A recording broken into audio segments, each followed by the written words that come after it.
listening to the Straight to Video podcast with Rob Lane.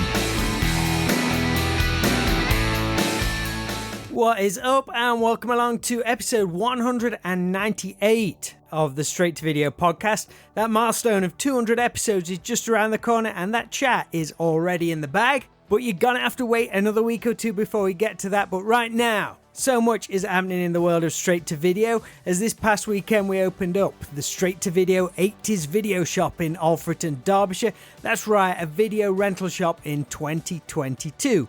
Well, kind of. We're not renting tapes. Think of it more as a VHS museum to transport you back in time. And from the response we had during the weekend, I think we can safely say that we achieved that.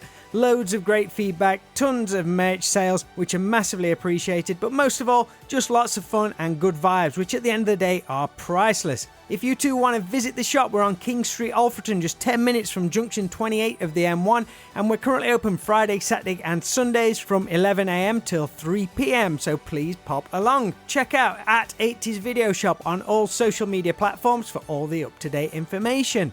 Alright then, today it brings me great pleasure to chat with singer-songwriter Robert Tepper, who a lot of you will know from the outright classic 80s movie soundtrack songs Angel of the City from Cobra and the ultimate movie montage gym workout track No Easy Way Out from Rocky IV. Absolute timeless songs, and it was an honour to get to chat to Robert about his career, from early days in New York, working and writing hits with Benny Mardones, to moving to Los Angeles and forging his own solo career. Right now, Robert is set to release a new single and album, both titled Feels Like Monday, on the 30th of July, and to coincide with the release, he is doing a special online concert for fans and a video premiere, which you can find out all about over at roberttepper.net or on Robert's Facebook page. Before we chat, please continue to show some love and appreciation for Richie and Mark of Dead Skull Coffee for supporting this podcast. If you place an order through deadskullcoffee.co.uk and add the promo code STV on checkout, you will receive 15% off your order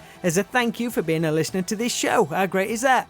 Okay, let's dive in. Robert was on a press blitz leading up to his new single and video release this weekend, so we only got a short time to chat, but you'd be surprised at how much great stuff we covered. And Robert was on great form, so I think you're going to enjoy this as we jump into my Straight to Video talk with Robert Tepper.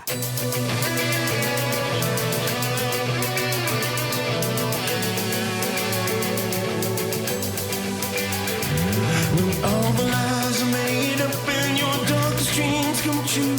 And at the end of the day you took all the blame and the tragedy was true. Never wanted you to be the one to have to settle for less. 'Cause deep inside I know you better than the rest. Oh, better than the rest. How are you doing, man? Pretty good. Good to see you. Good to see you. What's going on, man? Do you listen to my music? What are you, 12 years old? Get at it. I'm 47. I grew up with your stuff. Oh, thank you, man. Nah, you're looking young, tatted up. It's good, man. We was actually scheduled to support you at Nottingham Rock City a few years ago, but those shows never happened. So it's like, dang. Oh, I remember that. God, those shows were more famous because they didn't happen. Are you going to come back and see us with this new album? I'm ready. I am ready, man. I got Chris Cameron and my band playing, and we are ready to go. So how long have you been working with Chris? Chris and I, we've been hanging out together since 2017. Right. He had this unbelievable club in the middle of the woods in Arkansas, and I put out the album with my kid on the cover, New Life Story, which is my kid Leo's on the front. So he had this club, and he calls my manager, and he said, hey, you want to play at this club? And I'm like, yeah, why not? You know, this is great. And a couple of weeks later, I'm out there, and I'm signing his wall, and he's got this beautiful little club out there, and he says, hey, always love No Easy Way Out. You want to play? I said, why don't you do it with me, at the gig tonight? And we've been playing together ever since. I think that's one of the things I always say to people, playing music, the people you meet, that's the special thing, the friendships you forge. Absolutely, man. And for Chris and I mean, we're writing together, and he's just a really special person in my life. He's handling my management. He's doing a lot of good things for me. Really cool guy. Well, I appreciate you taking some time. I know you're starting this big press run. I'll try and keep things as snappy and as upbeat because I know you're going to have a lot of these on the way. As my New York friends say, we live like we're double parked. That's a great one. So you're getting set to release your brand new album and single, yes. Feels Like Monday, later this month. follow-up to the great rock album, Better Than the Rest. Are you continuing the 80s vibe, which that record really captured, or is it moving in a different direction with the new material? It's so funny when you say moving in a different direction. It's directions like I'm a music person. You know, New Life Story was showed that I'm a singer-songwriter. I am always writing. I don't know, maybe it's my medication, but I write more than I ever have. So it feels like Monday was just a great collection of like songs I have. And it's like, they're not real until they're released to the world. They're sitting on my computer. You know, people, well, Tepper, you know what I mean? What's he doing? Well, this is what I'm doing. You know, do I want to do another rock record, kind of 80s style? I did, but you got to remember that I don't jump in until I feel like there's an honesty. I don't mean to sound pretentious, but Better Than the Rest was like, if you think about it, when was the last time I did like an AOR record? It was a long time. I felt that record, man. And I feel the same way about Feels Like Monday. These were like some quality songs I had around. I played on it. I engineered it as usual. I'm a little obsessive. It's got your name on the package, sir. It does, you know. Correct me if I'm wrong, but does it feature a song co-written with the late Benny Mardones? Yes, it does. What was it that brought that song to the table? Is it quite an old song? Well, here's the thing. So everybody knows Benny passed away recently. And Benny and I were, we were brothers, man. He lived in LA and he had Parkinson's. So his fucking body was blown, man. He was a mess. But, when we got together, we laughed our asses off. And Looking for the Love was one of the last things we wrote together. Vocally, it was tough for him, but he managed to get through that record. Benny was so brave, man. I mean, what he went through, I don't think I could have done. I don't know many people who can. But, Looking for the Love was like something we were sitting, not in this studio, but the one next door. I have a garage studio over there. And we were sitting in there and we kind of wrote it together, man. And it was one of the last things we wrote together. And I think it's a very special song for me. So the album's filled with those kind of golden moments for me, if you will. Because Benny was like, the reason I'm doing this is because of Benny. You know what I mean? Benny was like a big brother to me and mentored me and almost killed me. And, we had a lot of fun. You guys met in New York, I guess, in like the late 70s, 1980 time? Yes, we did. Neil Bogart. Remember Neil Bogart? There was a label, I think Madonna was on it. It was called Casablanca Records. And he was like one of the early indie guys, right? And Benny had done Thank God for Girls. And I was taking a voice lesson in New York City from a guy whose name I cannot remember. I just remember it was down the block from this great French restaurant. And I'm sitting there and I'm waiting. He goes, wait a second, man. Neil's coming in with Benny Mardones. You know who Benny Mardones is? I said, I don't know who Benny Mardones is. He came in, they had fur coats on. They looked like rock gods. The guy said, you want to write with him? I said, sure, why not? Next thing I know, we write Into the Night, Might Have Been Love, and Too Young. And those three songs wind up on his second record, and I play bass. Just off the bat like that, there was a connection straight away. Off the bat. Look, man, you could call me many things. You could call me a son of a bitch, someone who's got too many kids. You could call me a whole bunch of stuff. But the one thing I am is a songwriter. What are your memories of New York at that time? I mean, it must have changed so much since then. So dig this, man. I have a son who is a writer. His name's Julian Tepper, and he's written a book called Balls, Arc, Between the Records, which is a story about a drug-addicted dad. I don't know where he got that from. He's been in the book review of New York Times. He's a really serious novelist, and he is a New York writer. I brought those kids up in New York, man. And I just went back a couple of weeks ago for the first time since COVID because I hadn't seen his new wife or my new grandchild. And New York is on fucking fire, man. It's like my kid writes about New York. So he's taking me, come on, Dad, we're going in here, man. 15 Chinese dumplings. Here, we're going down to World Trade Center. I mean, we must have walked about 25 miles. I love the city so much, man. I love the city so much. It is like, my memories of that are like, so Right Track had just opened up, right? That was like a brand new studio. And 47th Street, which is time gone by, that's where the music district was. It's not there anymore. Probably turned it into a parking lot. But New York is amazing as ever, man. New York is just as amazing as ever. If there's a city that could be its own country, New York City is. What would a usual day be like? Because you was working like a staff writer back then. What would a usual day be for Robert Tepper? You mean when we were making that record? Back then, I was pretty drug addicted and drug addled. I mean, we did a lot of blow. We were snorting everything we could get our hands on, hanging out at night, getting crazy, writing all night, staying up for days. days. You know what I mean? It was like, we were kind of a cliche rock and roll lifestyle, you know? But as crazy as it got, the songwriting was still there all the time. Yeah, I mean, look, is it easier for me to write now? Of course it is. Was I as confident about it back then? Probably not. But I was in there doing it with him, you know, watching the records being made. You know, Barry Moraz produced that first record. And I learned a lot, you know, I learned a lot. I mean, Pat Travers was in the other studio in Florida, in North Miami, you know.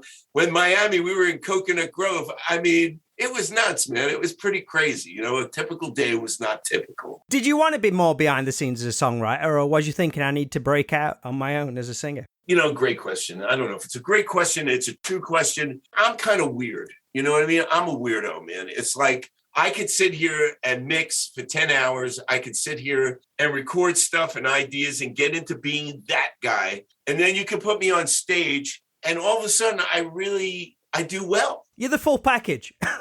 That's what he's saying. I don't know if I'm the full package. You know what I mean? I'm not saying I'm the full package. It's like, for me, oh my God, why am I having so much trouble like verbalizing this? There's an intrinsic value in all these different hats that I wear. And it's not easy for me because I wish I was better at every single one of them. I wish I was a better singer. I wish I was better. I wish I was a better performer. But when I touch it, there are times that I have my days, you know what I mean? And if you're around, you know, it's going to be okay. I'll make it okay. So when you were songwriting and stuff, would you still go and sit in and perform at any clubs too whilst you were still writing? I'm not a big sitting kind of guy, okay? I'm just not, because I do have confidence problems, you know what I mean? I do consider myself more of a producer sometimes, and I'm not out in the clubs and, you know, having people sing with each other. And it's like, I was born with a bad attitude, you know what I mean? It's like, fuck LA, man. LA, nobody's going to come and see you in LA. You know what I mean? Unless you're Justin Bieber, they're not coming. Everybody's got an attitude and so fuck those people. I'd rather sing in Germany, or I'd rather sing in Arkansas. Or I'd rather sing any place else that's not as jaded as where I come from. But you've been playing in bands, though, leading up to that point. Did you have a band called the Malibus in the late 60s? Oh, my God. How'd you hear about that? That's so crazy. These boys are going to freak out that we're still talking.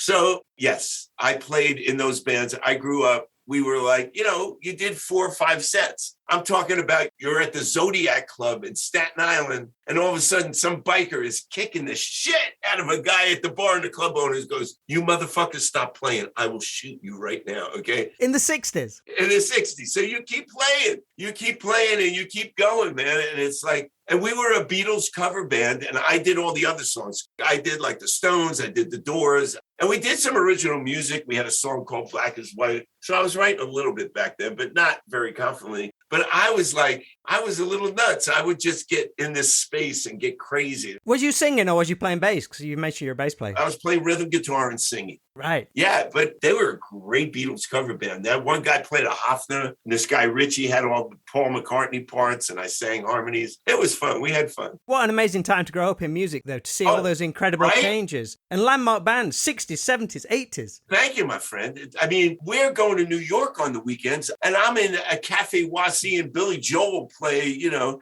or I'm in the Village and I'm watching Blood, Sweat, and Tears with Al Cooper. I mean, I grew up in Rome, man. I couldn't even envision being an artist back then because everybody was so freaking outstanding. I mean, the shows I saw, Jethro, you know, Bill Graham comes out and says, "Hey, we had a cancellation. We got this guy filling in tonight, Jethro Tull." And all of a sudden, the guy comes out and goes, I mean, he's got his knee up in the air and people's heads are being rocked back. And I mean, Sam and Dave, and we're not just rockers, man. We're seeing James Cotton, and we're seeing, who else?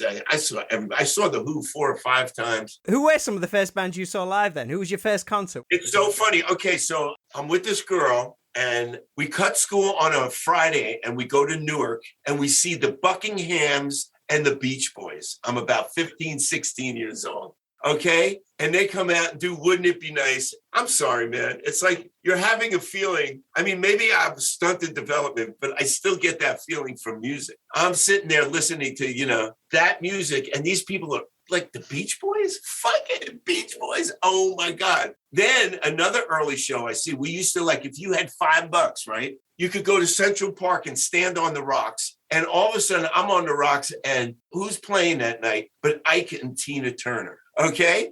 Tina Turner comes out. They was throwing moves like you never saw in your life. Jeff Beck and Truth were early. The Lovin' Spoonful. Oh my God, was that a great show? I get chills still thinking about that show. I mean, I saw Led Zeppelin and that was great, but like those early shows that just like kind of rock you. So New York's having all this influence on you and stuff. Right. How did you fit into Los Angeles when you came out to do your solo career? So here's the thing, okay? So I'm banging around New York. And I'm playing the clubs. I'm playing Tracks. Remember Tracks? You remember that club? It was a club. You go down there. John Belushi's down there. George Harrison's hanging out. Carly Simon. And I'm playing clubs there. I have a band that I'm trying to get a record deal really, really hard. And finally, there was this cereal box. If you could get so many boxes of cereal, you can get yourself a plane ticket to anywhere you want. And my friend Guy Marshall and I, Guy Marshall's the guy who played guitar on No Easy Way Out. So Guy and I, we're like, okay, we're going out to LA and we're going to go do the rounds of the record companies, right?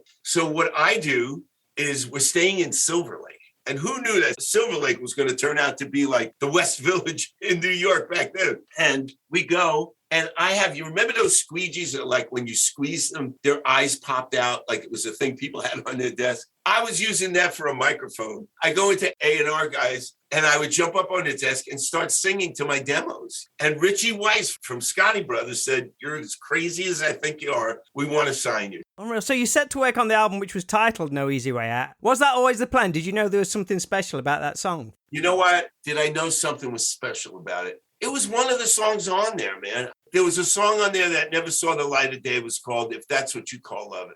I saw you out late, if that's what you call loving, and I would rather be alone. That song, I thought that was going to be a single for me. Never made it to the single area, right? And because I was on Scotty Brothers, I wasn't on CBS proper. And they liked me, man. I know they liked me. They put my video, I had a top 10 video on there. But when Stallone came in and grabbed that song, you know what I mean? And I had written it, man. It had nothing to do with the movie. But he saw through it, man. And not only did he put me in the movie, I mean, he created a franchise that's going to be around when you and I die. So was I a lucky son of a bitch? Abso-freaking-lutely. Who came up with a cool bass intro? Was that something that came to light once the bass part was put down? It's like, oh, this is cool. Let's drop that at the beginning. Let's think about it. It's a song with how many intros? Bam, bam, bam, bam, right? One, bam, boom, doo, doo, doo, two, right? And then, right? It comes out. When I'm in the struggle. There's 3 intros in the song. How did a song with 3 intros even make it? But it was cinematic. Even when we did Better Than the Rest, it's like thinking cinematic. You know, when Chris and I write, we think like, what's the vibe, man? What are we seeing? What is it going to be? And I'm not saying it was so conscious in my mind, but if you think about it, how associated those songs were with the movies they were connected to at that time. Well, yours was because it was played from top to bottom. Thank you. They didn't just have me like on the radio in the background. Intro straight through, man. The guy honored that song in a great way. Sat in the cinema watching this, like, oh, here's my song. It's going to cut off in a minute. Still going. Well, that's what I didn't think of it, man. I'm this green kid from Bayonne, New Jersey. Me and my second wife, we go to Westwood and we go to see the opening. And all of a sudden I'm looking at this and it's the first time I realize, okay, this is going to be something, man. They played this song from, like you said, from beginning to end. When you're done, you're like out of breath. I was blown away. I was really blown away. We were staying at the Westwood Marquee. We were at a dinner table, and there I am sitting with Tony Curtis and Rob Lowe, and all these people. And I'm like, I'm in the Brat Pack. I'm officially in the Brat Pack. All right, what am I doing here? You know what I mean? Do I belong here?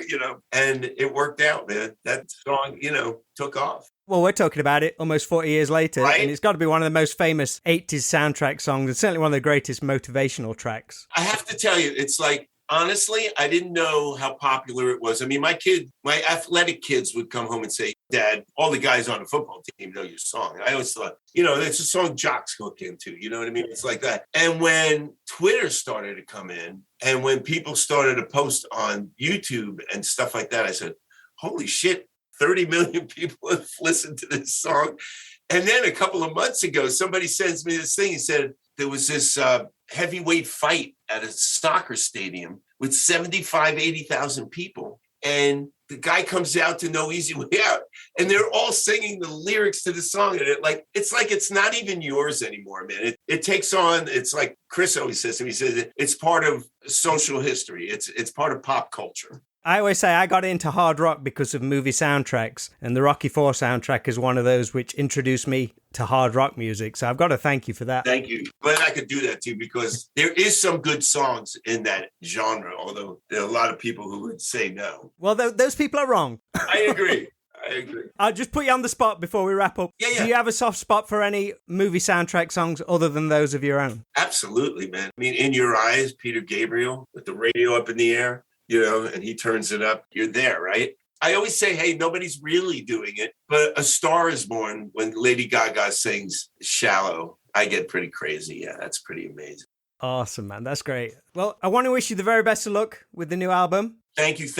And play it. Play it. The video comes out. Feels like Monday. I'm pretty proud of this, man. I think it's going to be great. Enjoy this very busy press week. Thank you so much. I appreciate the energy. Well, yeah, enjoy the rest of your day. Hopefully catch you in the UK at some point later on. For sure. I would love it.